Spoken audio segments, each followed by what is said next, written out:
میں شاہد اور آپ دیکھ رہے ہیں آپ کا اپنا یوٹیوب چینل اپنا سر شاہد۔ تو بچہ امید ہے آپ مزے میں ہوں گے، اچھے سے ہوں گے اور آپ پڑھائی کر رہے ہوں گے، تو دل بڑا کیجیے گا اور چینل کو سبسکرائب ضرور کیجیے گا۔ تو چلو کرتے ہیں تو آج کی ویڈیو میں ہم آپ کو پڑھانے والے ہیں سوالات، اور آج کے ٹاپک کا نام ہے استاد کا احترام۔ اس پیشے کو سب سے عظیم مانا جاتا ہے؟ جواب: استاد کے پیشے کو سب سے عظیم اور مقدس مانا جاتا ہے۔ سوال نمبر 2 ہے، استاد کی رہنمائی کی ضرورت کیوں ہے؟ جواب: کوئی بھی شخص اس وقت تک دنیا کے ظاہری یا باطنی علوم سے آگاہ نہیں ہو سکتا ہے جب تک کہ اس کو استاد کی رہنمائی نہ ہو۔ استاد انسان کی تربیت کر کے اس کی زندگی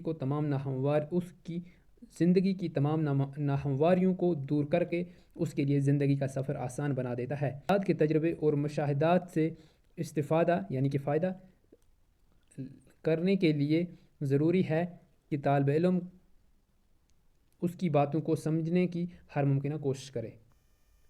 سوال نمبر 3 ہے، استاد کو سمجھنے کے لیے شاگرد کو کیا کرنا چاہیے؟ جواب: شاگرد کو استاد سے عزت، محبت اور احترام سے پیش آنا چاہیے۔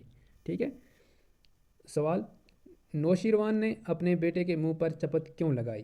جواب: نوشیروان نے اپنے بیٹے کے منہ پر چپت اس لیے لگائی، ٹھیک ہے، کیونکہ استاد خود پاؤں دھو رہے تھے اور نوشیروان کے بیٹے پاؤں پر پانی ڈال رہے تھے۔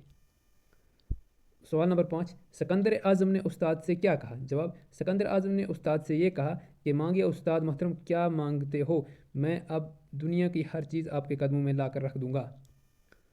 سوال اگلا، درست بیانات کے سامنے سواد اور غلط بیانات کے سامنے گین لگائیے۔ ٹھیک ہے، تو چلیے دیکھتے ہیں ہمارے پاس۔ آپ اپنی درسی کتاب نکالیے اور درسی کتاب سامنے رکھیے گا۔ پہلا پوائنٹ ہے، استاد برے اور بھلے میں تمیز کرنا سکھاتا ہے۔ اس کو صحیح ہے تو سواد آئے گا۔ دوسرا ہے، تاریخ دنیا کو روشن کرنے میں استاد اہم کردار ادا کرتا ہے۔ ٹھیک ہے، تو یہاں پہ گین نہیں، آپ یہاں پہ سواد لکھیے گا۔ دوسرا پوائنٹ ہے، استاد رہنمائی کر کے ناہمواریوں کو دور نہیں کرتا، تو یہ غلط ہے، اس کو گین آئے گا۔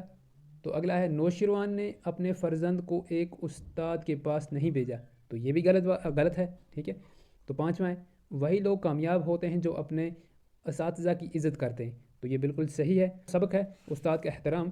اس کے سوالات مکمل ہوا چاہتے ہیں، تو اب ایک اور سوال بھی آگے ہے کہ آپ اپنے پسندیدہ استاد کے بارے میں 10 جملے لکھیے۔ تو یہ ہم جب آپ کو مضمون وغیرہ لکھائیں گے تو اس میں آپ کو ضرور لکھائیں گے پسندیدہ استاد۔